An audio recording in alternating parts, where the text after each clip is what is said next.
shopping list. Oh, what a mouth-watering smell. Paimon would know the aroma of biryani anywhere. Let's go get some. That wasn't on our list, was it?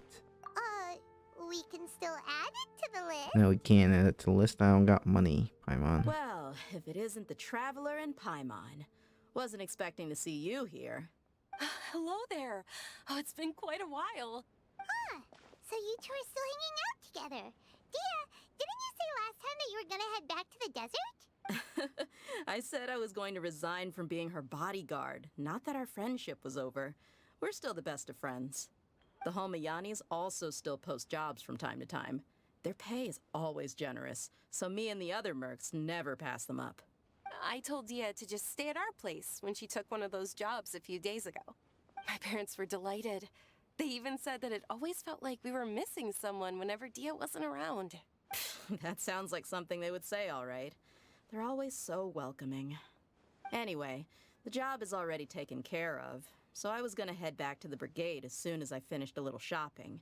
But the master kept insisting, and I ended up staying for another day.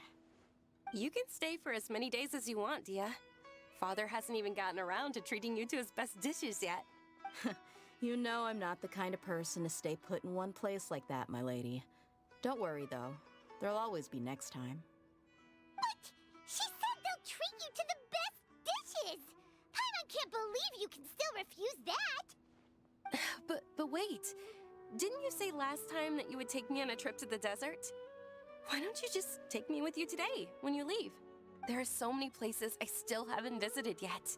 I'm sorry, my lady, but no can do. There's still a few things I need to take care of back at the brigade. Besides, the desert hasn't exactly been the most peaceful place lately. Oh, come on.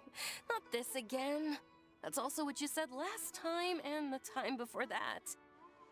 I'm sorry, Junior Zod. I really am. But no can do. I know, I'm sorry. Just give me some more time, and I promise I'll plan the best trip ever for you. All right, fine. To be perfectly honest, it's not that I wanted to go, it's more like I feel like something is off about you lately. Ever since you first set foot on the estate a few days ago, you've been acting anxious and even paranoid. Have you been delaying our trip because you've run into some kind of trouble? Nah, are you kidding? You're worrying too much. Uh-oh. She's right, she knows something. Would you swear on that? Friends shouldn't lie to each other, you know.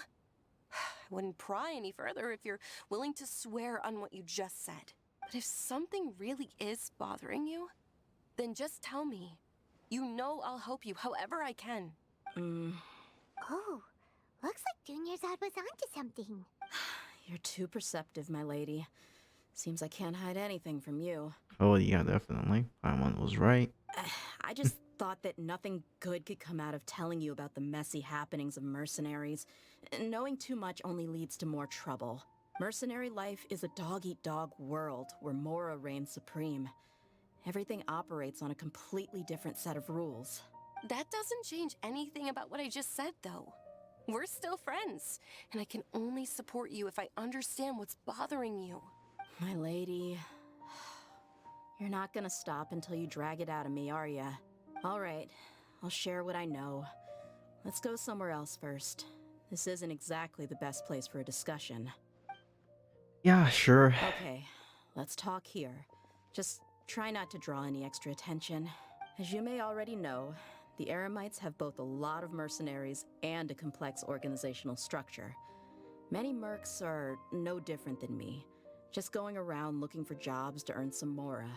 My brigade is called the Blazing Beasts. We're not a large group, but every member is loyal and brave. However, not all Eremite brigades are like mine. Some are willing to cross all kinds of lines for the sake of mora. The most notorious is a faction known as Deshret's Relics. Deshret's Relics? Judging from the name, they must really look up to... Yes. Yep, you got it. I've heard that you've already crossed paths with Ain al-Akmar. They're one of the groups under the Relic's banner.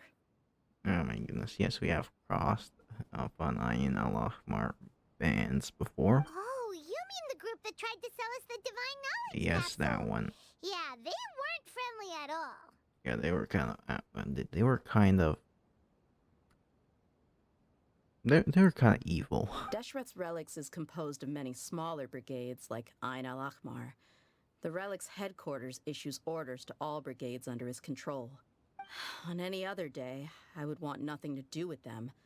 Unfortunately, though, the brigade that's stirring up trouble now is none other than Dekhan al-Ahmar. Dakan? I think it means beard or something. Believe me, it's a really stupid name. I found it insufferable for years. Anyway, the real issue is that Dekhan al-Ahmar is led by my father, Kusela.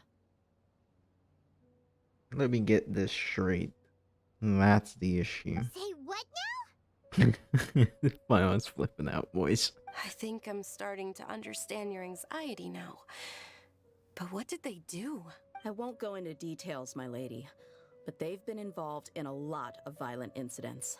We're talking hundreds. Hundreds? Yep, the scenes tend to be quite gruesome, too. They strip the victims of all their valuables before murdering them. Oh my goodness, it's sorry, the story got so dark so quick. Not only have they targeted merchant caravans and ordinary citizens, but other mercenary brigades as well. That's beyond terrible. They won't even spare their own kind. I don't know how Deshret's relic sees it. All I do know is that Dekhan al-Ahmar has become more and more aggressive over the last few years. If I don't do something about them, then even my brigade or the people of Aru village could become their next target. No, the brigade of Deyha is centered in Aru village. That's I good just to know. wish I knew what's driven him to do this. Yeah. How can your father do such terrible things? I don't know. People change. He's always been pretty pathetic. But at least in the past, there were still a few lines that he wouldn't cross. That's setting the bar pretty low. I mean, if he was even remotely decent, then why would I have to leave the brigade and cut all ties with him? He was loud and foolish, with no real sense of purpose. Instead of doing anything useful, he spent most of his time drinking and chasing after women. Of course, the other brigade members were just like him. Their ruckus would go on night after night. Typical drunkard, eh? Sounds like a nightmare. What about your mother? Did she ever step in to stop them? Unfortunately, I never knew my mother. I'm sorry, Dehya. I didn't know. It's all right, my lady. That's pretty common in mercenary circles. Didn't I mention that my father was chasing after women? I was the result of one of those encounters with some random person. Holy moly, this is getting too deep now. He told me that he wasn't sure who my mother was. And in any case, she never came to see me. He'd say, "You'll be fine as long as you remember to stick with Dad." But even then, he left most of the parenting to the brigade. The one thing I do remember is that he used to tell me stories. But the problem was that he had terrible taste. He only knew a few stories, and even those tended to be pretty stale. They were tales of desert warriors defeating dragons in the forest, or stories of mercenaries rescuing princesses from rebel armies. Sounds like your typical fairy tales. More or less, yeah. They were interesting maybe the first or second time around, but after about 20 repeats, they started to get a little dull. He seemed to think those stories were the best things ever, though. He was so into them that he'd call the whole brigade over and make them perform the whole thing as a play. Holy moly. Even the This toys guy he was gave me crazy. would all be story props. I'd get helmets, shields, and toy swords. It was only much later when I realized that the shows were more for him than they ever were for me. What an interesting guy. But it doesn't sound like he had all bad Yeah, intentions. I've always found him pretty childish. That was something I could just shrug off. I had no reason to despise him, until I grew up and learned the true face of Deshret's relics for myself. Looting, blackmail, violence, and fraud. They not only accepted such heinous acts, they would even openly boast about them. No one in the brigade was any kind of hero. Instead, my father and his cronies were more like the bad guys that needed to be taken down. Did they really think that as long as they didn't do any of that stuff right in front of me, I would never know? I think I can understand your feelings. The difference between perception and reality must have hit hard. Yeah, but don't worry, my lady. It's all water under the bridge to me now. I had a huge argument with my father and left that place behind for good. I'm not investigating them due to any bitter feelings I still have towards my father. I just want to protect those that are close to me. Why they suddenly started causing so much more Yeah. trouble? I told the boys to gather as much information as they could. Most of the reports concern violent incidents, but there's also some talk of smuggling. I see. But isn't this investigation incredibly dangerous? It is, but every mercenary lives life on the edge. It's a lifestyle that I enjoy. That may be true, but it'll be impossible for those who care about you not to worry. Well, now you get why I didn't want to share any of this with you. What should we do? They both have valid concerns. I'll go back to the desert with Deyha. Huh? But there's no need for you to get caught up in this mess, too. Did you forget? I was the guy that slayed a dragon back in Mondstadt. It's so irrelevant. Did you forget? I was the person that battled the Raiden Shogun and Archon and almost got my ass kicked, but we're fine now. Well, she's super tough, so if she went into the desert with you, then Paimon bets the problem will be solved in no time. I'm inclined to agree. I'd feel a lot more at ease if you took her along to help. You can count on I'll me. wait for news from you in the city until then. Please, stay safe. I'm honored that you care so much for me, my lady. All right, then let's get moving. Our first stop will be Caravan Rebot, where we can catch up a bit with my fellow mercs. Lion's Blood, Mantichora, Chapter Act 1. Let's go! This guy. Hey, Dehya, you're back. Arun? Are these two friends of yours?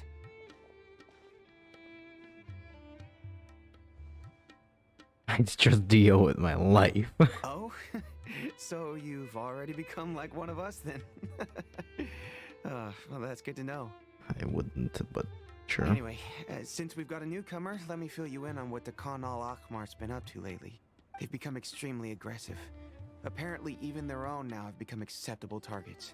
They even attack other relics brigades, just the same as any other mercenary brigade. Even the most ferocious beasts still protect their own.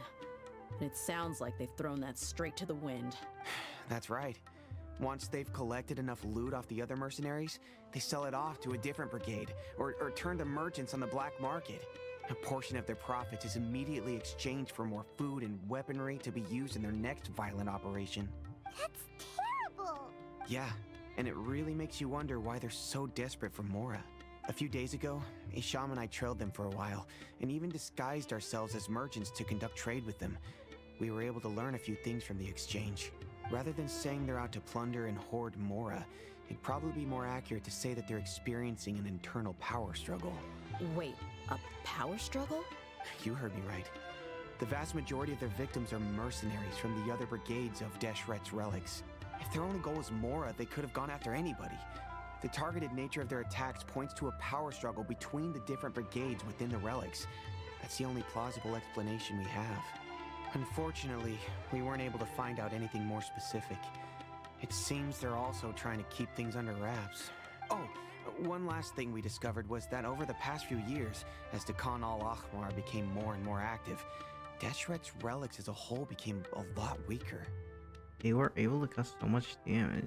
That somehow makes things even more confusing. It sounds mighty strange to me, too. Harun, you can leave the rest of the investigation to us. Gotta say, though, I didn't expect you to go on a whole undercover mission during the few days I was gone. Sounds like you were really putting your necks on the line, no? Nah, it was nothing. We're just as concerned about the situation as you are.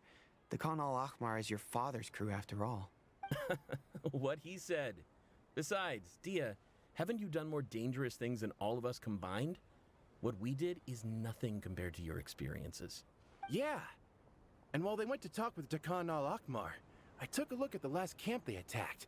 Any survivors of the attack were already long gone. There was nothing of value left in the camp. Ah, Hisham and Khalaf. You're here too.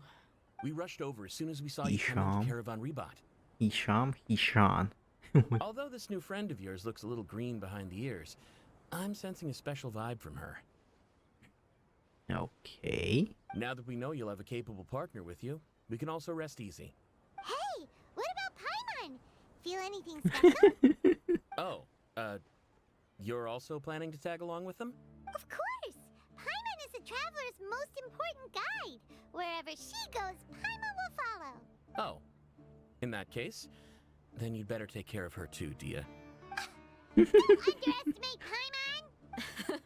Don't worry about her. She may look tiny and helpless, but she's been through just as many battles as the traveler here. Even if she had only survived on sheer luck, then that alone would still make her quite formidable. I had no idea. I guess I shouldn't judge by appearances. Oh, one other thing, Deyha. When you're free, why don't you update the deputy about your upcoming schedule? We held another recruitment event a few days ago, but everyone only came to see the Flame Main. You weren't around at the time, so people were pretty disappointed to only find our crew of rough, unkempt guys.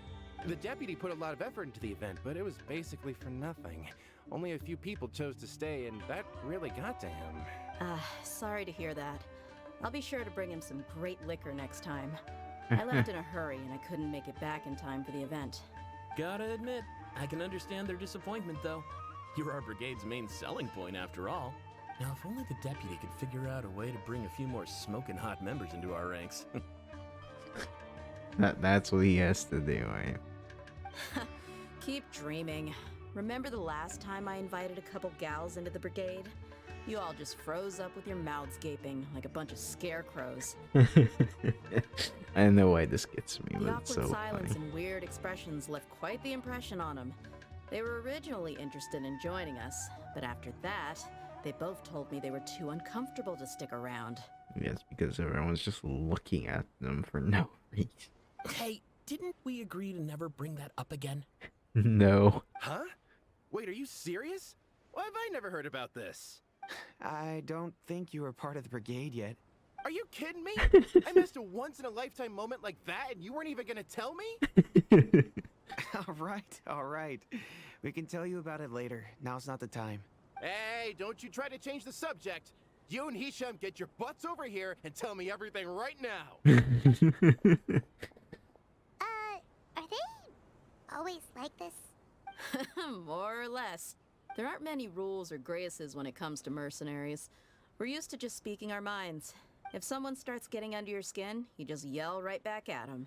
And if that doesn't put an end to it, then you just challenge them to a fight. But we also don't tend to take many things too seriously. Being direct and getting it all out of your system as soon as things come up is better than keeping everything bottled up, never talking about it. That's also why I never spare their feelings when I talk to them. If I want to laugh, I'll laugh. If I'm angry, then I'll unload on them. It's hard to stop once you get used to it. Though, I can never do that when I'm with the Homayanis. Hey, knuckleheads! Can you at least tell me the rest of the intel before you go back to your bickering? Yeah, you hear her, Holloff? Told you we gotta focus on the investigation first. I drew up a map. Right here is the spot. There you'll find the merchant caravan responsible for getting rid of Dekhan al-Akhmar's looted goods. All you gotta do is wait and ambush them in the evening. They'll have no idea what hit them. Perfect. Thanks for that. Be sure to pass my regards to everyone else in the brigade as well. Will do. You stay safe, Deyha. Sure, let's go. It's only a 900-meter walk. Oh, before you go, I just want to see their Like I chest. said, the two ladies Deyha brought with her were also like super mercs. I'm talking same level as Flame Main here. Oh, you should have seen it. The aura of the two of them when they were standing together, it was incredible. I was just at a loss for words, that's all. Okay. Oh, so pathetic. Hey! Shut up! I had to hear that. Asian.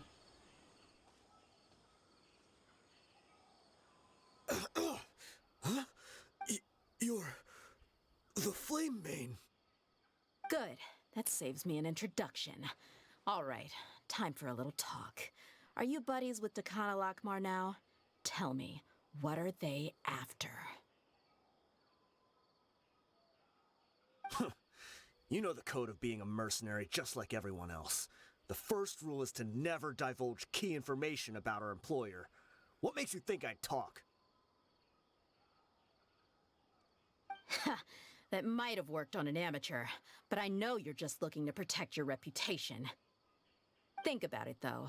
What's your reputation worth if you won't have the other tools you need to succeed in this line of work? Tools like, I don't know, your limbs or eyes? Holy moly, she's aggressive, boys. You've got 5 seconds. You might want to think twice about how much your employer's information is worth to you. Whoa! She I'm knows not what she's joking around. doing. We can do this the easy way or the painful way. 2 seconds. I'll save you the trouble.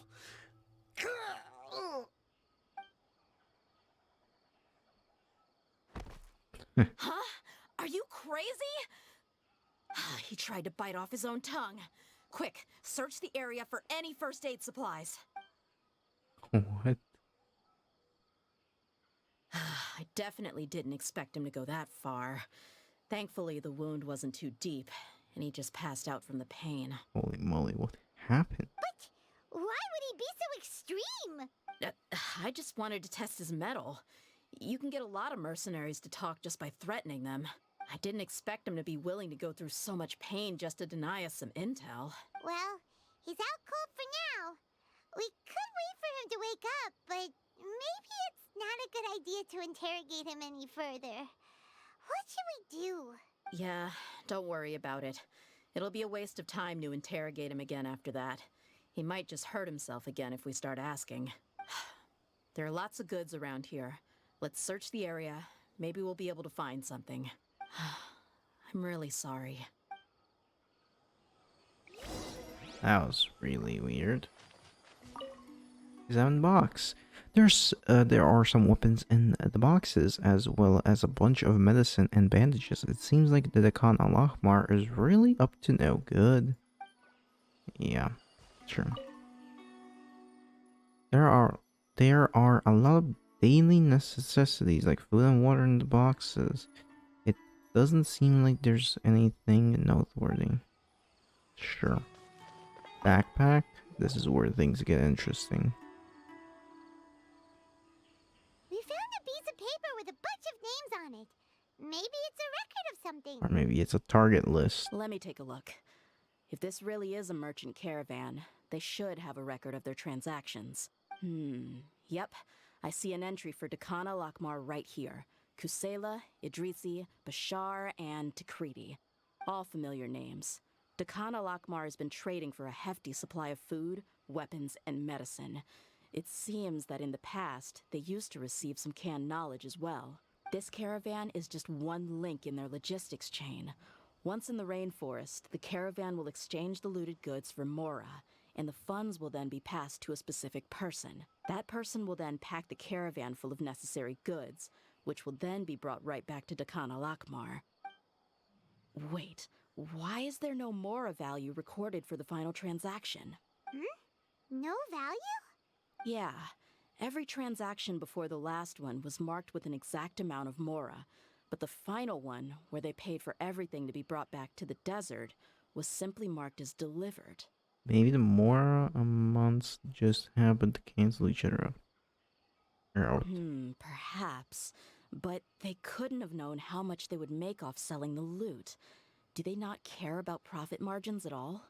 Anyway, the next part's the records of the goods themselves. There are a lot of entries. Everything was probably sourced from the rainforest. Huh? What's wrong? Shazamon Homayani?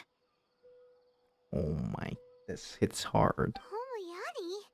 You mean Dunyarzad's family?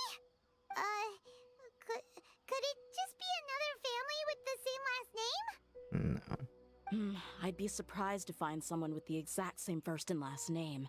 Shazamon Homayani is Dunyarzad's father, and the head of the Homayani family. Just what the heck is going on here? I'm sorry. Relax. You're right. I'll consider what we found and not jump to conclusions just yet. But what this piece of paper confirms is that the Homiyani family has been providing goods to Dakana Lakmar. What if the Homiyanis have been kept in the dark and don't know they've been trading with Dekhan Akhmar? That's a possibility, but if that was the case, why is this caravan specifically named Shahzaman as their person of contact? They could have just as easily bought goods such as food and medicine directly from Caravan Ribat or Port Ormos. Actually aware of this, then perhaps he's been supplying the brigade's operations this entire time. Yeah, funding violence and looting. The brigade gets the goods, and he is paid the proceeds from the sale of the loot. But why would he do something like this? It's not like the Homiyanis are in need of money. I honestly have no idea. I've been to their estate many times, and I've never noticed anything suspicious.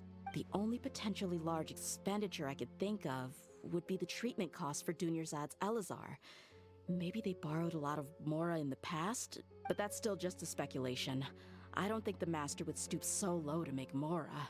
I don't think Nerzard knows any of this You're either. probably right. I know my lady's personality, and she wouldn't deliberately keep something like this from us. But what should we do now? All we found is just another mystery. If we want to get to the bottom of this, we won't be able to turn back. If you ask me, we already have no choice but to confront her about this. I'm not worried. It's too early to make a verdict yet. I still have faith in the Homiyanis. Let's go find my lady again. We'll tell her everything and see if she's willing to lend us her support.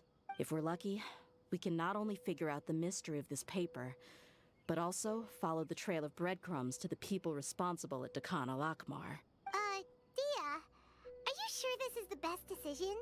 What if instead of getting the help we need, we just end up revealing everything we've discovered to the enemy? I've considered that possibility. But even still, I want to tell her what we found. I think I owe her that much. True friendship is built on trust. She showed genuine concern for me when we first brought up the topic. I can't repay her kindness with doubt and suspicion. That's not how I deal with people. You're right. Paimon wants to trust Dunyarzad too. I hope we'll be of help to Yeah. her. Let's pay another visit to Sumeru City. We're back, my lady.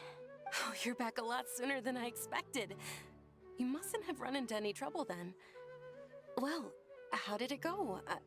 What did you come up with? Actually, we're still investigating. It's just that we've discovered something strange. I see. The clues you found have led you back here, in the city? Something like that. Yeah. You all look a little dispirited. Whatever you found must not have been very encouraging after all. Why don't you discuss it with me? Maybe I'll be able to say Oh something my to cheer you god, up. no. Don't say it like that. Nerzard, you're just gonna be more upset. It's okay, my lady. It's not so much about me being upset with my father or anything like that. How should I put this? Just put it somehow. So something is wrong. Even the Traveler and Paimon have been uncharacteristically quiet. On any other day, Paimon would have already waved to me with a smile and shouted, Dunyarzad, we're back! Oh my god, she knows. So tell me, what happened? She knows. Damn it. Well? Paimon spilled the beans, come on. My lady, please prepare yourself for what we're going to tell you next. It concerns the Master. The Master? You mean my father? Oh my god, this is getting tough. Okay, I understand. Don't worry about me. I'll listen as attentively as I can. My father has been supplying goods to Dakan al-Akmar? Yeah, it makes as little sense to us as it does to you. I've never doubted the Master's integrity, so I'm having a real hard time rationalizing how he could ever support an infamous brigade like them. Maybe he's not actually aware of the full story and just stumbled into the deal by accident. That feels unlikely though. I can't help but agree with the Traveler. Huh? You mean you feel the same way, Dunyarzad? Thank you for sharing all this information with me. Since you've told me everything you know, I should also tell you about some doubts that Oh my god, no. I've been harboring for quite a while. In the past, I thought that my father hired a bodyguard for me so that I wouldn't run away and get lost. However, there are plenty of capable mercenaries in the Corps of 30. Why did my father go out of his way to hire Deyha? About that. Well, the Homayanis really needed bodyguards, so they reached out to the Blazing Beasts. Later, the Master told me that I was one of the best mercenaries he'd ever seen, and that I should stick around to become one of his bodyguards. He offered me a pile of Mora, so I just signed on. Well, but that didn't really answer my question. Just think about it. Why did my father specifically reach out to the Blazing Beasts? Oh my god. Maybe the Corps of 30 just didn't have anyone available, or maybe someone recommended us. I've never given it too much thought. I think I get what you're saying. You'd think none of this was a coincidence. Precisely. At first glance, nothing seems strange or out of place. But there are many parts of the story that don't actually make any sense. If my father had always been in contact with Dekan al-Akmar, then it would make sense for him to bring Deyha into our house. You mean the goal all along was to get Deyha to be your bodyguard? No, that's too much of a stretch. I cut all ties with my father a long time ago. He has no control over my life anymore. That's true.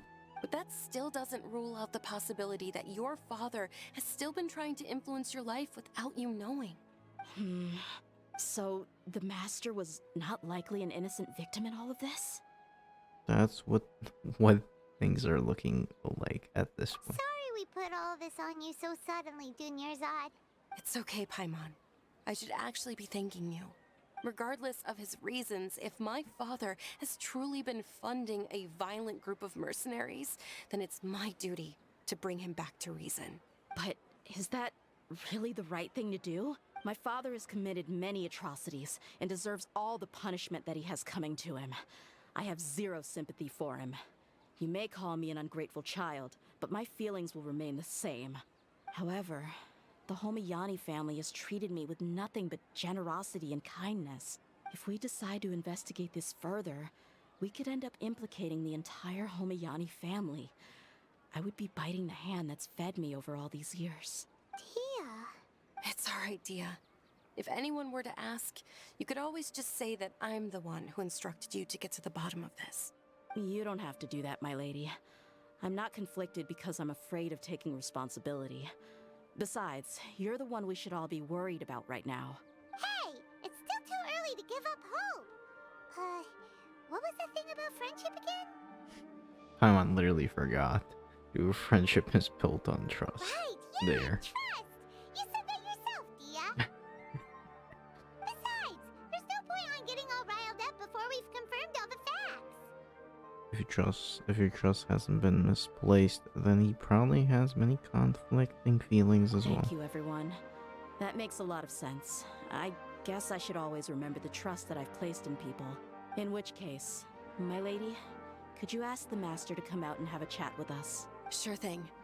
I also hope he'll be able to give us a logical explanation. Let's meet at the usual place then. What's the usual place? Usual place? Ah, right.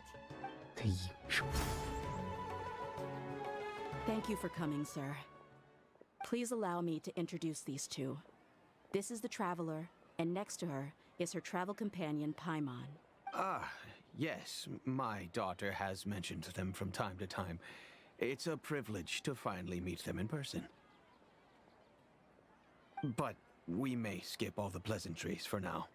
What is the important matter you wish to discuss with me today? Oh my god, it's coming. It's coming. The bomb of the story. Well, we wanted to bring this transaction record to your attention. There's something on this record that we're all pretty curious about. So, that's what you found. Huh. Seems like I can't keep everything from you much longer. There it is. The lore bomb. If you wouldn't mind, we'd like an explanation. Well, it's a long and difficult story. And to be perfectly honest, I'm not sure if I'm doing the right thing. What I do know, though, Dehya, is that the truth will bring you no solace. If anything, it will likely cause you a great amount of anguish. Wait, me?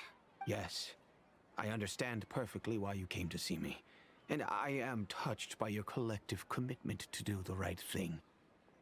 But knowledge always comes at a price, and sometimes, as they say, ignorance is bliss.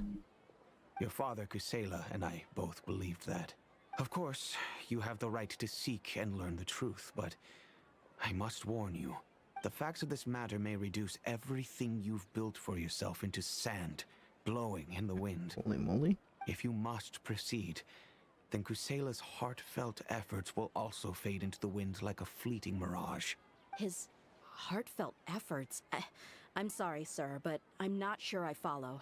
I've made it this far in life without a single drop of my father's support. I have my own ideals and ways of looking at the world, as well as people and causes that I've chosen to cherish and fight for. None of these things have anything to do with him. I came here today to support you as the head of the Homiyani family. No warning will change my stance on that. I understand. Then let me tell you a little story. Our family once needed to take a trip to the desert when Dunyarzad was just a baby. Along the way, we were attacked by bandits. They had superior numbers and quickly overpowered our bodyguards. When all seemed lost, a group of passerby Eremites lent us their support. Those Eremites were Kusela's brigade, Dekhan al-Ahmar. Kusela's men told me that the attackers were Eremite mercenaries, just like themselves. I was shocked. Why would Dekhan al-Ahmar go so far to save us and not spare the fellow Eremites? Kusela was grinning and walked over to play with baby Dunyarzad. She was startled by his unfamiliar face and nearly started crying. Really? I never knew. He said that he had no particular reason to help us. He just took pity on us because he had a daughter about the same age. We started talking about our children, and I sensed that he was a devoted father. To repay his kindness, I hired his brigade to help out at our estate for a time and offered everyone generous remuneration. So, that's what happened. It was many years before I saw him again. I almost didn't recognize him the next time he came knocking on my door. The man I knew to be strong and healthy had been reduced to a shell of himself. He couldn't even walk anymore without his cane. So, what happened to him? He was perfectly fine when I left the brigade. I'm not too sure myself. The only thing that didn't change was his cheery disposition. He said there was absolutely nothing to worry about and that he had gotten into a fight. That was all. He then suddenly asked me if Dunyarzad, now that she had grown, would need a bodyguard of her own. At the time, Dunyarzad was going through a particularly severe bout of her Elazar. There was no need for her to have a bodyguard when she could barely leave the house. But he kept coming back to the topic. Come on, it never hurts to be safe. How do you know a bodyguard won't come in handy one day? I was completely lost at first, until he recommended the Blazing Beasts, and in particular, a mercenary named Deyha. So he was the one who recommended Deyha to you. Indeed. He didn't say it out loud, but it was clear that he saw Deshret's relics as an evil group who would eventually corrupt every member in their ranks. Holy moly. He was already beyond redemption, but he hoped that he would be able to detach his daughter from the vicious world of mercenary life. If Deyha could stay in my house and keep working as a bodyguard, then gradually her affinity for the desert would decrease, and she'd be able to leave her previous life behind. And that's why you offered her such generous compensation? Yes, but not just because of that. From the moment that he asked me for that favor, I also began to see Deyha as my own daughter. And that's also why I tried to persuade you to stay when you asked for permission to leave. I was willing to spend however much it took. Kusela saved my daughter and I all those years ago in the desert. I could never refuse him entrusting his daughter to me. He was always like that, acting like he's oh so smart and self-righteous. Kusela said that he'd reimburse me for a portion of Dia's fees. I refused to take any Mora from him, but he'd always sent me funds anyway. Eventually, I just accepted them as a token of his gratitude. And that went on for a while until I received another letter from him a few years ago. The letter contained a request to help him buy food, weapons, medicine, and even explosive materials. Wait! Isn't that around the time that Dekana Akhmar started becoming more aggressive? That's right. When I started to hear some nasty rumors, I became wary. I wanted to meet him face to face to discuss things, but by then, he was no longer receptive to my requests to talk. If I had to guess, it's probably because he doesn't want to put Dehya at risk. But by that same token, he should have also stopped asking you for materials. That thought occurred to me as well. I figured that he probably came to me for help because he had nobody else to turn to. After some deliberation, I decided to send him some food and medicine. I turned down all his requests for explosives and weaponry. I am aware that even such a reduced gesture of support could lead to others coming to harm, but I could not simply reject his plea for help. In the end, it probably was the wrong decision. I plugged my ears to the rumors and just chose a solution that made me feel least guilty about myself. If you can, please tell me where he is now. None of the things he's doing right now make any sense if he's just trying to keep me from getting tangled up in his world. If all he wants to do is steer clear of me, then maybe he shouldn't have brought me into this world in the first place. Oh no. Dehya, please don't feel that way. I'm just angry because I can't wrap my head around any of his actions. Try to believe in him just one more time. I don't know. I really don't know. I don't think I can do it. But I guess you do have a point. We haven't uncovered the whole truth yet. We still need to figure out his exact actions and reasoning for these last few years. I'll do my best to help. Of course, anything between the two of you would need to be resolved between you and him alone. I don't know Kusela's exact whereabouts. Outside of supplying his brigade with some goods, I tried my best to avoid getting involved any further with him. However, there's a man on the list named Jawed. He used to be a mercenary in the desert and is now a member of the Corps of 30. He's responsible for supplying weapons and liaising with the Dekhan al-Akhmar's merchant caravan. I think he should know Kusela's whereabouts. I've heard that he likes to have a few drinks alone and enjoy the cool wind at night outside the tavern. Maybe you'll be able to find him there. Understood. Thank you, sir. Then I guess this is bye for now, unless... I'll stay and be with my father here.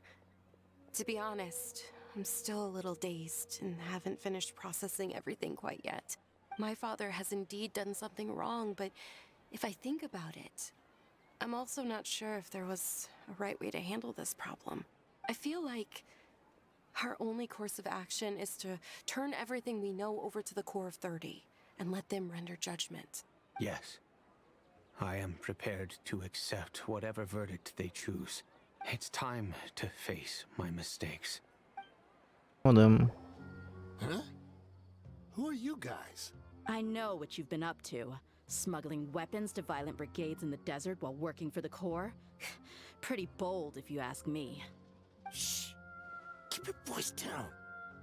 How do you know all that? Come with me. We should take this elsewhere. I'll be happy to talk things over once we're somewhere private.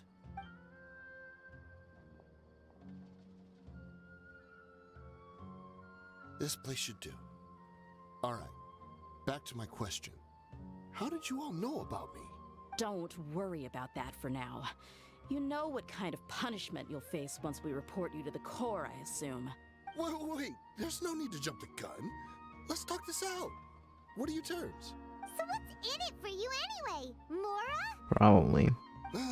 Well, I was a little tight on money at the time, and Kusela took good care of me in the past. I weighed it in my mind, and I couldn't find a reason to turn the opportunity down. I wouldn't only be helping my benefactor, but I could also make some quick Mora. Let me tell you how it is. We're investigating Dekhan al-Akmar, and we're gonna put an end to their operations. If you provide some help for us, then we might just put in a good word later to reduce the terms of your punishment. Hey, why don't we discuss this a little first? Listen, I made quite a bit of more from my last run. You just give me a number, and I'm sure we can... No. Shut it. My patience is running out. You should know when a mercenary is after something other than money. All right, sheesh. But you gotta promise you'll put in some nice words for me later. They're always on the move. Here's the spot they were at the last time I made my delivery to the desert. Feel free to go have a look. I'm just telling you though, it's not on me if they're not there anymore. Sure. And then you can forget about any nice words from us. Hey, come on. Now you're just being unreasonable. Really? And how do I know you're not leading us straight into a trap? Don't forget, you're the one with no bargaining chips. All right, I get it. Why don't you go take a look, and if they're not there anymore, I'll try to figure out something else for y'all. Now that's more like it. Let's move. And as for you, try to stick around the city until we get back. You don't want us to call the folks from the Corps and have them drag you back to the city. He's in it. He messed up joining the Core 30. I'll tell you that much. She's so strong. Enough fighting. We all know each other, and I don't want to take things too far. Just bring Kusela to me. There's no use hiding him anymore. Did you understand a single word I just said? Or do I need to bash your skull in some more? All right, everyone, let's all just calm down for a second. Deyha, the boss can't come out and see you anymore. He died a long time ago. Really? What? Seems like you've been out of the loop for a while. Guess that's for the best, though. At least, that's what the old man wanted. When did he die? What happened to him? A few years ago, Kusela broke up Dekhan al-Akmar and went to the Deshret's Relics headquarters by himself. So is that when you guys started acting up? We would prefer to call it taking revenge. Every last person in Deshret's Relics must pay in blood for what they did. He was all motivated by revenge. Let me start from the beginning. Deyha, do you know how the head of the Relics maintained order internally? Overwhelming strength and unquestionable authority? Those were a part of it, yes. But just those on their own weren't enough. They had another tool at their disposal. They called it a person's record. Regardless of whether they joined by their own will or were coerced, every person in Deshret's Relics were forced to leave a record of themselves at headquarters, whether it be their deepest sin, some unforgivable act, or their most immoral exploit. The records served both as a symbol of loyalty and the perfect material for blackmail. Ayla thought there was no escaping the That's records. precisely it. Every one of us have a record. Me, Bashar, Tikriti, and all the boys who grew up with Deyha and ended up joining our ranks. But you, Deyha, you were never asked to provide a record, were you? I never even knew this was a requirement. You were probably the only person in all of Deshret's Relics who didn't know about it. Ever since you were born, Boss had been trying to shield you from this organization's sinister rules. Not only that, but he also banned all of us from committing any nefarious acts. He said he'd take care of the dues we had to pay regularly to headquarters. But in the end, he was just an ordinary person. What could he do? He was forced to go to headquarters again and again to account for missed dues and incomplete records. He'd come up with all kinds of excuses and get beaten up as a result. Holy moly. We all knew he was doing that for you. He wanted to get you out of this world, no matter what it took. And that's why he became a shell of himself and couldn't walk without a cane. Wait, but that doesn't make any sense. I didn't know about any of this, and I'd never seen him get injured or beaten. Because you were too young at the time. How would you ever tell between wounds from a beating and wounds from battle? When you left home after that final argument with him, he seemed to age by a decade overnight. Even his hair went gray. So, even the blazing beasts were... Yep. It was all his doing.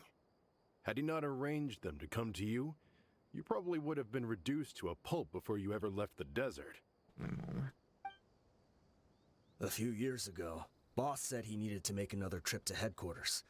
He was already pretty weak then, and we all assumed he was going to get beaten again.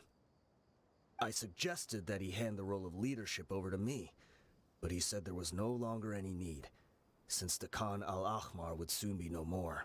His words made no sense to me, but that night, we heard that a massive fire tore through headquarters and razed everyone's records to ash. Everyone gained their freedom that night. Many members fled, not just from our ranks, but from the other brigades as well. But how could we leave with a clear conscience? All of us who knew exactly what had happened. The boss can't have just died for nothing. Those heartless jerks at headquarters took him from us. From that point on, the sole purpose of the Khan al-Ahmar became revenge. The big fire that boss started was quite a blow to headquarters' strength. It's given us the opportunity to launch our attack. Even though we're outnumbered, we vowed to see our revenge through to the very end.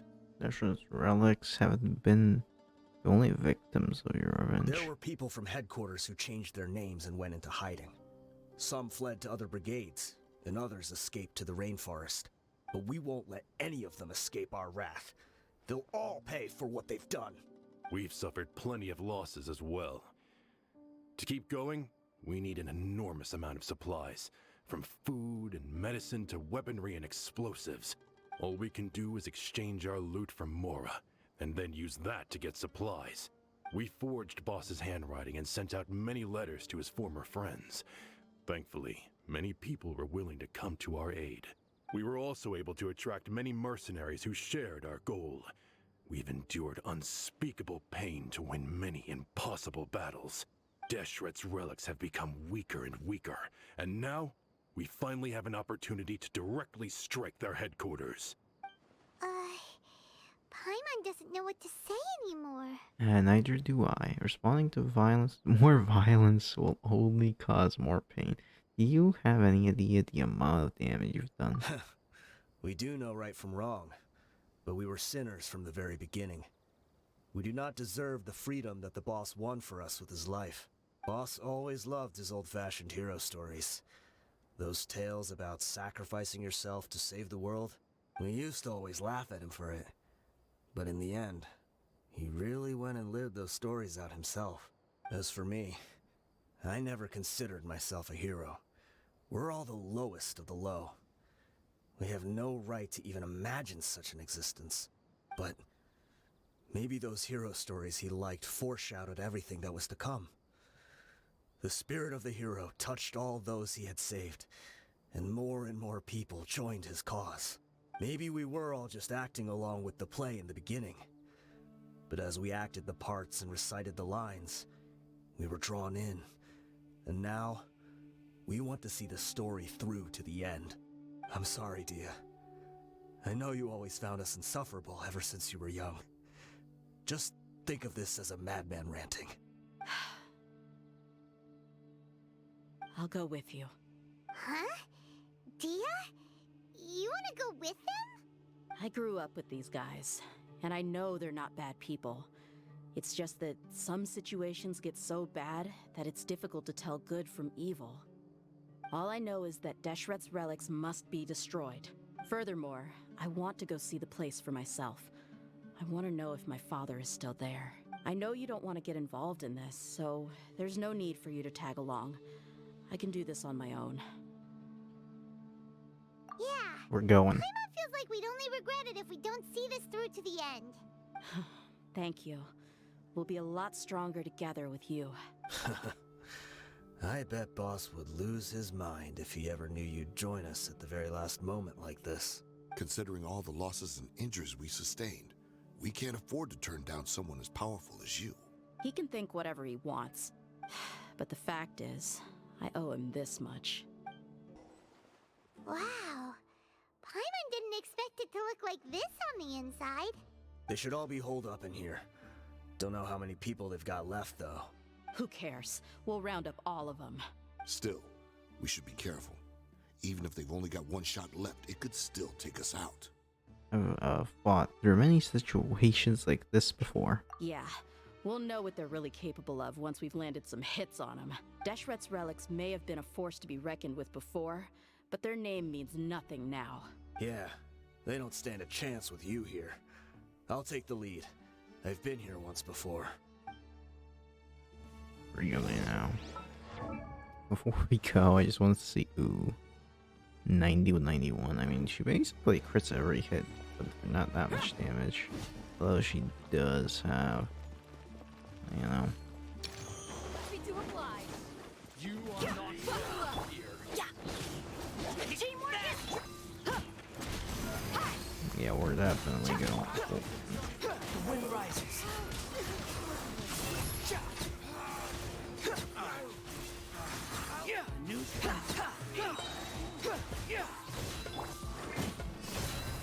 Bam, kablamo.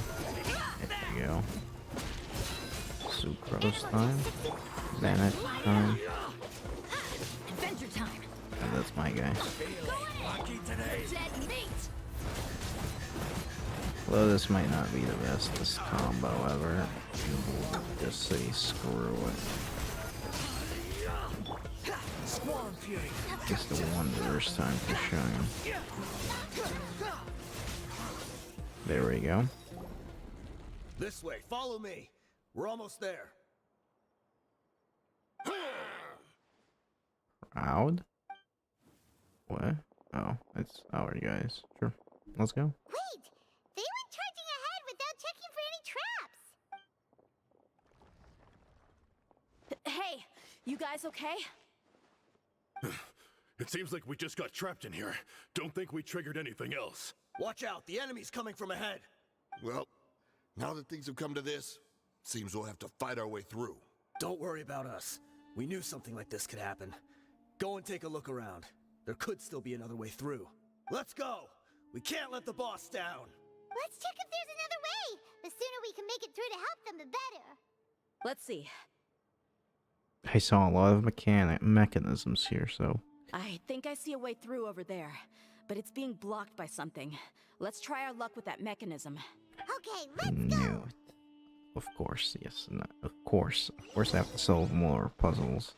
But before we go to this puzzle solving, I can't use the gadget. We're gonna be looking for any chests up ahead. This is the path backwards. Sure, we'll take that as a W. You can go through this wall. That's cool. Maybe there's a chest here. Who knows? Maybe they hid it specifically somewhere in this temple.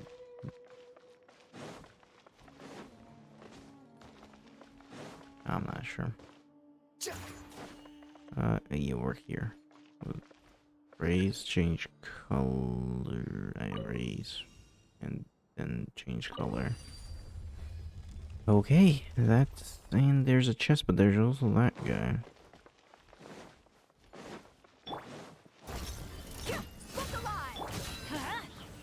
The wind rises.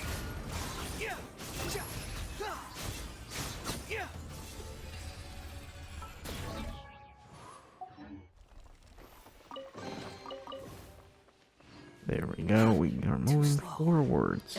Another mechanism like the one before, but this one's being blocked off in the middle. We just need to adjust it a little. Yeah, I figured. I have to rotate it. There we go. There we go. And now we lower it. Easy. What an easy puzzle. Wow. Couldn't believe it even if someone told me the answer. That's pretty simple, actually. Uh-oh. Buckle up! Everybody stand! Behold!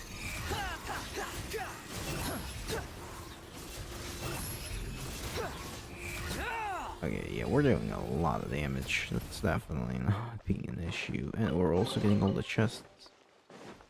And there's another enemy camp. Sure. Let's light it up! Absorption test. Enhanced animal module 75. You asked for it. We're gonna like swirl the pyro in and get so much damage. The wind rises. That hit me still. Nice. Let's go.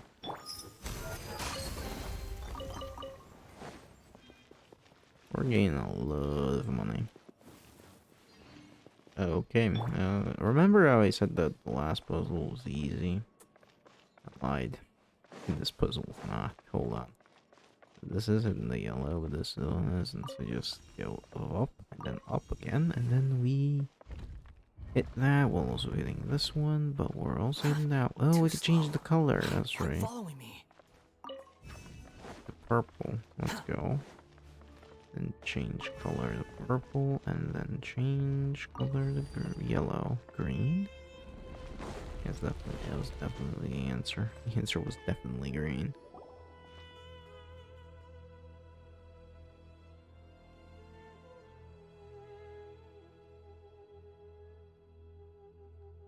I wasn't expecting anyone to make it through from the other side. But as a desert dweller, I suppose we should be used to our folks defying all expectations. Don't waste your breath. You have nowhere to run. Run? Had I wanted to run, I would have fled 1,000 times already. I witnessed the golden age of Deshret's relics. Even if I could leave this place behind, all that awaits me now are endless days of humiliation and ruin. Even now, my brothers and I still believe in one thing. The greatest should never live to remember their fall. So you want to go out in a blaze of glory? Let us draw our weapons! We will show them the true power King Deshret bestowed upon his followers. They are but two, while we hold within ourselves the entirety of the relic's glory. Yeah, and you're Charge! Eliminate them! you're gonna get beaten up. That's what I suggest. Animal test 60. Look alive. Ha! Adventure.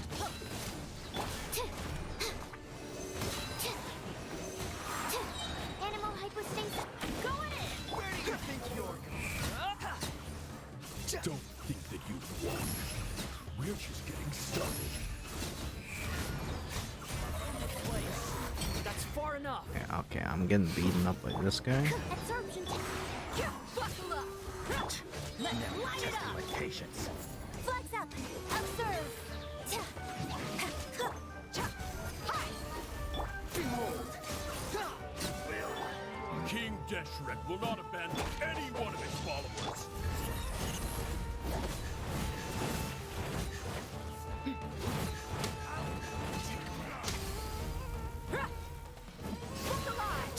Now you're testing my patience. Wind rises. Upon the gale. Will! Brothers! With me, this is where we prove our faith. Do you all just want to die? None of us plan to leave this place alive! Yeah, we're definitely beating them up. The golden slumber. The commander has finally fallen. But they're still coming at us. This place is like a gladiator's ring. They just keep coming no matter how many we beat. Yes, keep fighting! There's no need to fear, and no need to back down! This is our last stand! When the next wave comes, try to draw away their attacks. I'm going to see if I can take out that high platform. Oh, there they are. They figured out a way to get to us. Oh. Get out of my way. Come and face me, Michel! Ugh, so they've broken through the front as well. Apologies, Lord Michal. They fight like absolute madmen. No matter how much we throw at them, they just keep coming for more.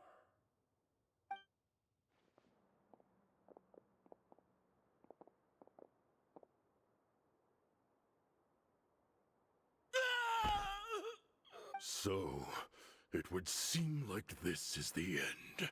Time to pay for everything you've done, Michel. You think I would give you that opportunity? Okay, why does the game look like Minecraft? I will Relax be game. buried in the sand alongside all the rest of our fading glory. He's gonna Hey, push the button. wait! He's gonna push the button. Oh my goodness. What even is that? What am I looking at?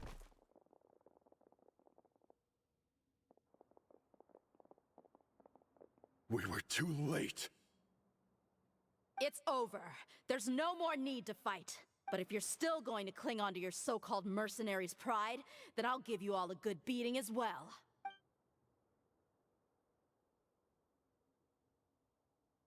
Hey, Deyha! I found the mechanism. I'll get you all back up here right away. Oh, he did it. He found it. He actually Let's did. go. He actually found it.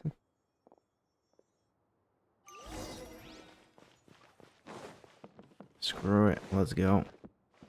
If I fall down there, can I get back up? Okay, the game is gonna teleport me instantly.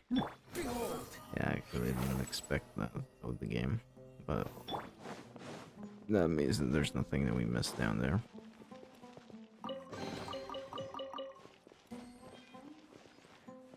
So let's just go. Let's go up there. Sure, why not? Who are you filthy rats? And why are you always pestering us?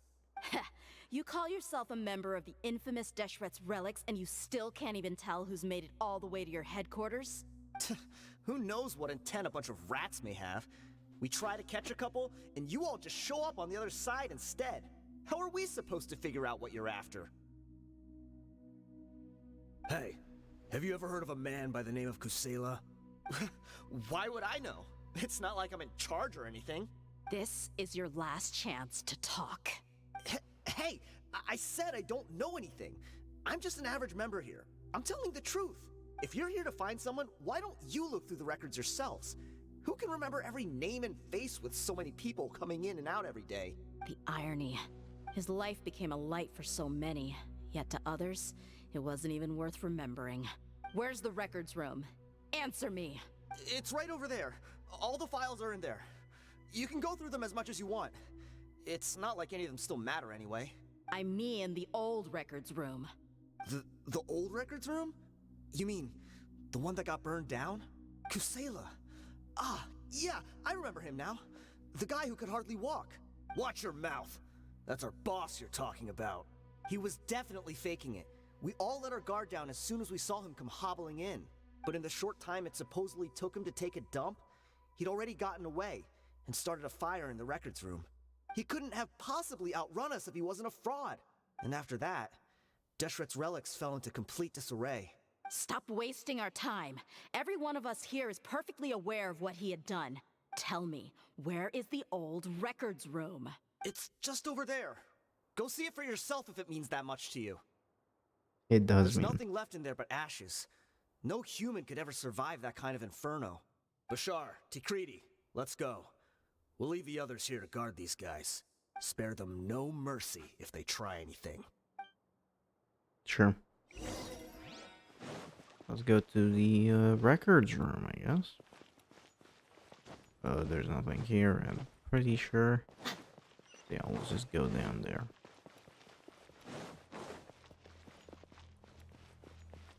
Or up here? I don't know.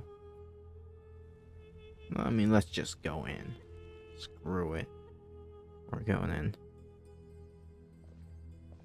So, this was his final destination. How did he do it? Getting past all the guards with a limp and sneaking in here to start a fire?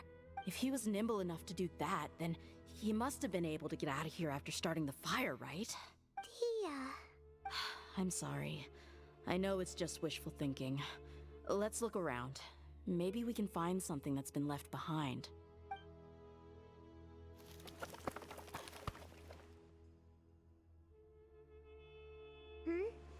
Is this a cane? It must be the one that Deyha's father used. Kusela. Thanks for everything, boss. We're fortunate to somehow find that cane after that fire. Let's split up and look around some more. What if something else has been left behind? But what else could survive a fire like that? Huh?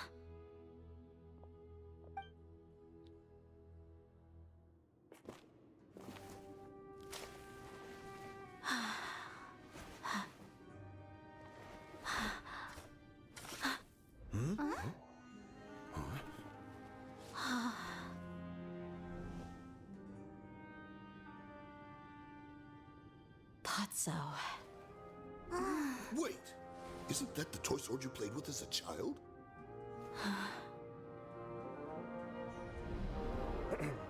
The dragon is no more, for Princess Deyha has slain it. Its head now hangs above the city gates. Her bravery has brought eternal peace and prosperity to us all. Deyha, come on. This is the most important line. You can do it. But Deyha, you defeated the dragon. Everyone's waiting for your speech. Still too shy, huh? All right, I'll do it. I hereby proclaim our victory. Evil shall plague us no more.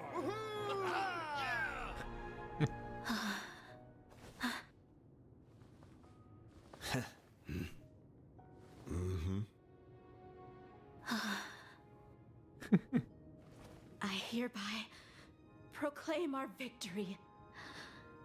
Evil shall plague us no more, Dad.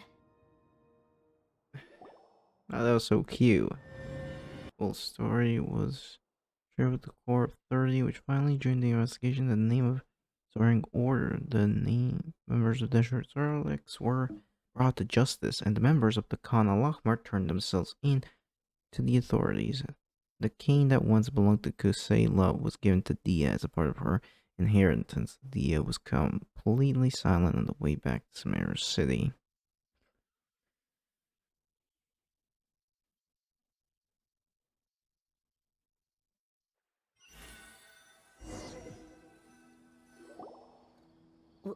What's this? We got you some snacks and drinks. All on Paimon's tab. Don't you remember? You asked Paimon what she would do if she were to wake up tomorrow with loads of money. And Paimon said that she would get boatloads of tasty snacks. You looked super confused at the time, but said it was an adorable thing to say. These opportunities don't come by often. So today, Paimon's gonna treat you to a special crash course on Paimon's life philosophy. It's really my treat, but you get. Hey, this way you get something from the both of us for the price of one. Anyway, the point is that you should eat to your heart's content. You'll feel better for sure once you've gotten something in your tummy. Dunyarzad will also be here shortly. She's already heard that we're back. Aw, thanks you two. Honestly, this is very unlike me. I just had a lot on my mind on our way back, so I didn't know what to say. My chest was filled with all kinds of intense emotions. They just shook me even more than all the feelings we've shared during our previous adventures. But when everything came to an end, those emotions also vanished without a trace, and I was left feeling more empty than ever before. It was as if I'd lost the thing that was most important to me. Everything just happened so fast. Yeah, you're right. To many mercenaries, Mora is the most important thing in the world. But perhaps to us, it's the most worthless thing of all. Idrisi and the others all used to say that they would quit if there was no Mora to be had. But when it came to avenging my father, there was no Mora to be made anywhere. My reality shattered when I found out that the father who always told me hero stories was in fact a bad guy. But look at me now. Am I any different? Despite all my promises about never forgiving him and never trying to understand him, I still went to such lengths to find out the truth and nearly even shed tears for his sake. We're hypocrites. All of us. You should never question your true feelings, though. Yeah, you're right. It's just a pity that we often only recognize our true feelings after it's already too late. You're back! Are all of you alright? Yeah, we're fine. Ah, there she is. Yeah. Many people from the Core of 30 came over, and I just wrapped up everything with my dad. All I can do now is wait for their verdict. Huh? Dehya, you're looking quite down again. Paimon will explain. A lot happened while we were gone. Yep, I want a lot. I'm sorry. I really should have controlled my emotions better. I just... It's all right, my lady. You were hurt by all of this as well. Truth be told, I'm starting to feel a little guilty watching you cry like this. Dehya, your pain must be even worse. You shouldn't need to comfort me. Hey, don't worry about me. If anything, this whole thing has finally shown me the difference between illusion and reality. My father probably thought that people could settle into new lives as long as they moved to a new environment. That thought has even crossed my mind a few times. It's like saying, what's wrong with adapting to a new life? However, there was always something deep within my mind that refused to accept it. This impulse brought me great turmoil, and even made me feel ashamed for turning my back on your father's kindness. But now that I consider it again, it all makes sense. The desert sands are a part of who I am, and I will never be able to lead a peaceful existence. I understand how you feel. That doesn't mean I won't be making any changes to my life, though. As an example, I'm now thinking about taking on some small odd jobs. It's just like Idrisi said. I also want to catch up to my father and become a character in his play. Even if the ending of the story may be childish and ridiculous, it won't really matter. Isn't that neat, though? Oh, you'll be a whole new kind of mercenary, one that's not out for Mora. Why don't we go for a change of scenery once we finish eating? What about stopping by the Grand Bazaar again? Right. You said you wanted to get a rug for your family. We'll come along too. It's always more fun when everyone's together. Sure. I can't thank you enough for taking care of me this entire time.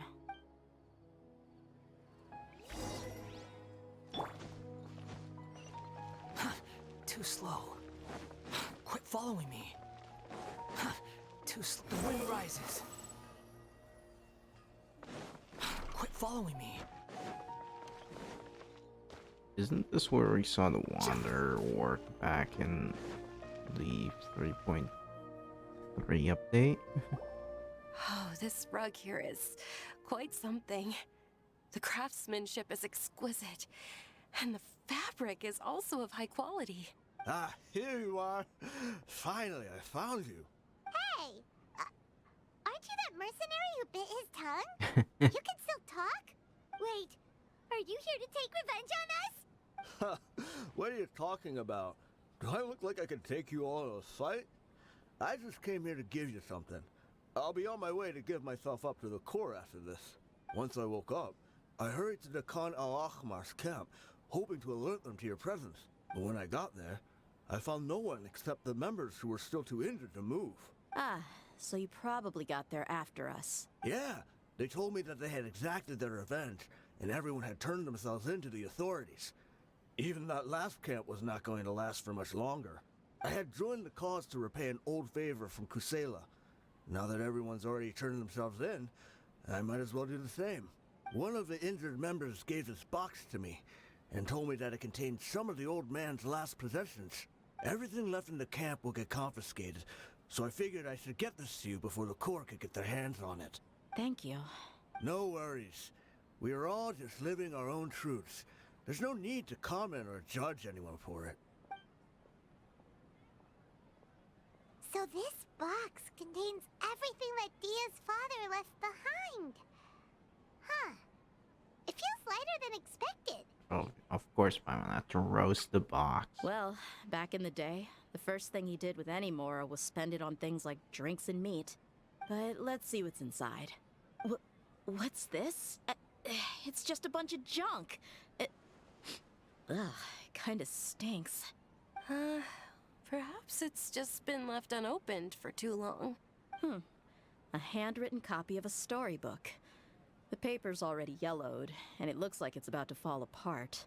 It was against the Academia's rules to possess books for personal use. If he was going to break that rule, he could have at least copied something useful. That probably means this was really important to him. Ah, and here are a few bags of children's snacks. The packaging's completely deteriorated. Maybe that's where the smell was coming from. Did he get those for you? Yeah, but here's the thing, though. Even when I was a child, I was never a fan of these kinds of snacks. He'd always say that he got them for me, but in the end, he always ate more than I ever did. Who even leaves snacks in a box like this anyway? Isn't that just common sense? Forget it. Let me see what else is in here. A razor, some buttons, some round iron tiles, a wooden toy puppet, a wool scarf, which from the looks of it probably belonged to a woman, and a hair clip? Why are these things here? I'm suddenly feeling a little scared. I'm sorry, my lady, but this is just the kind of man he was. He probably saw this box as some kind of personal trash heap and dumped any and everything in there. 2 empty liquor bottles. Tell me, you guys, are these the kinds of things that a normal person would leave behind? Interesting, man. Huh? There's something in the bottle! Oh, you're right. All right, I got it out. It seems to be a piece of paper with some writing on it. The bottom part's all damaged from moisture, though. Let's hope the writing didn't smudge. I was suddenly seized with an urge to write a letter after finishing this bottle. I just folded it up and left it in the bottle, though. If I end up forgetting about it, it won't really matter. To Dehya. It's a letter for me? It's all right. I'll just read it out. If he went to the trouble of writing a letter, there must have been some important things that he wanted to say. Or at least record down. My condition's becoming worse and worse. Can't even walk without a cane anymore, much less go out and have fun. Guess I don't have many days left. If you're reading this letter, then I suppose I'm already long gone. You were adorable as a baby. Everyone loved you. And regardless of whether you were crying or laughing, everyone enjoyed having you in the group. But once you grew a bit older, you were no longer nearly as happy or cute. It's probably Idrisi's fault. He was never up to any good. Can you believe this guy? He can point the finger at himself. Anyway, back to the point. To summarize, I'm writing this so you would know not to feel sad for me, even if you end up finding out the truth. The reason being that I was never your father to begin with. Okay. Wait, what? Surely, he must be joking, right? What? I don't know. I was quite formidable when I was young, and 100 times cooler than some so-called flame main. Really felt like the whole world was under my feet. With just a teeny tiny bit of effort, I felt I could rule over the entire desert.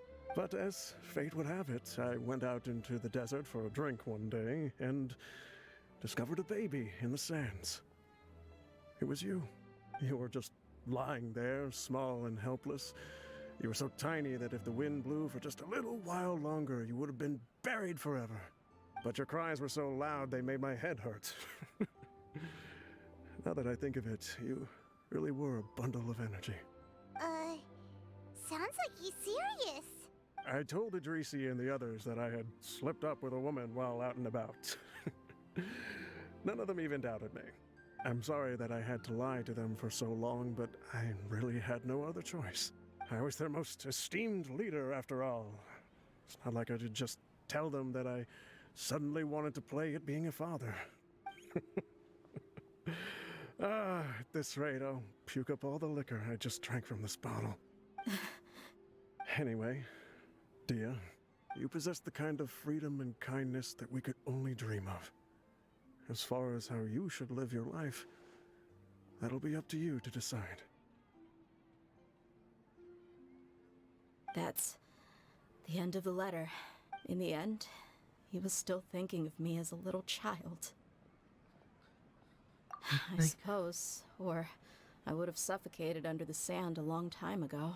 He was a good father to you. The fact that he wasn't a blood relative doesn't change that. Yeah. It's just a pity that we had to learn the truth of everything like this. Do you already have some ideas about the decision that he wanted you to make? I do. If he first found me alone in the sands, then I want to try my hand at finding the person who abandoned me. I just have one wish. To tell them a story. That there once existed a childish and foolish jerk with a heart of gold. And that only under his care was I able to grow and mature into the person I am today. If you end up finding any leads, can you share them with us? We go on adventures all the time. Maybe we'll be able to find some information for you. Sure, I appreciate it. I wasn't expecting you to be so enthusiastic. I don't want you to stop going forward. I'll help too. Thank you. All of you. Thank you so much. My life has certainly had its twists and turns, but I've always considered myself lucky, because no matter where I've gone, I've always been surrounded by incredible kindness. Clan's blood. Completed mission.